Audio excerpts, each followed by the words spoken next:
ሰላም ጤና ይስጥልኝ የቲክቶክ ጓደኞቼ እንደምን አረፈዳችሁ ቆያችሁኝ። አሁን የገባሁት ትንሽ መልእክት ከአንድ ጥብቅ ወዳጄ በጽሁፍ ስለደረሰችኝ ያችን ላካፍላችሁ ነው። ርዕሱ የአህፋድና የአፋብሃ አንድነት የሚል ነው። የአህፋድና የአፋብሃ ውህደት ከወሬ ያለፈ ገሃድ ያልወጣ ነገር ግን እውን የሆነ ሀቅ እየሆነ መጥቷል። ይህ የአማራንና የኢትዮጵያን የዘመናት የፍትህ ጥያቄ ለማዳፈን ሚሊዮኖች የተፈናቀሉበትን ውድ የህይወት መስዋዕትነት የከፈሉበትን ትግል ለመጥለፍ ያለመ የክህደት ድርጊት ነው።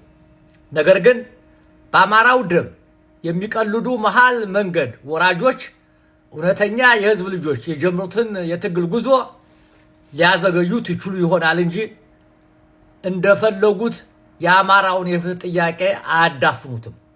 እውነተኛ የአማራ ታጋዮች ከገባቸው መድረሻቸው አይቀሬ ነው። እውነተኛ የአማራ ታጋዮች ከግባቸው መድረሳቸው አይቀሬ ነው።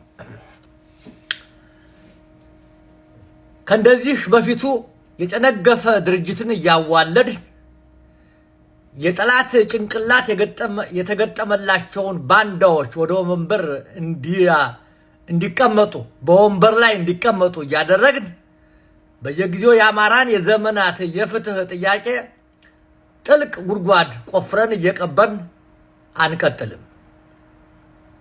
እደግመዋለሁ። እንደ ከዚህ በፊቱ የጨነገፈ ድርጅትን እያዋለድን የጠላት ጭንቅላት የተገጠመላቸውን ባንዳዎች በወንበር ላይ እንዲቀመጡ እያደረግን በየጊዜው የአማራን የዘመናት የፍትህ ጥያቄ ጥልቅ ጉድጓድ ቆፍረን እየቀበርን አንቀጥልም። የአማራ ፋኖ የፖለቲካና የሮታ ዓለም መስመር እየጠራ የዶሮ አይን እየመሰለ ነው። አፋሃድና አፋብሃ አንድ ከሆኑ ኃጢአት ሲሰሩ በአማራ ደም ሲቆምሩ እያየን እንዳላየን ያለፍናቸው ብዙ አስመሳዮች ከአማራ ትግል ሜዳ ይወገዳሉ። ከአማራ ህዝብና ህሊና ይፋቃሉ። የአፋሃድና አፋብሃ አንድነት አማኝና መናኝ የአፋሃድና የአፋብሃ አንድነት አማኝና መናኙን ለይተን የምናውቅበት ትቢያውንና ገለባውን ከህሉ የምንለይበት ማንፈሻ ሰፌድ መንሽ ለሃዳ ሆኖ ያገለግለናል። ይህን ልብ በሉ ይለናል ጓደኛዬ።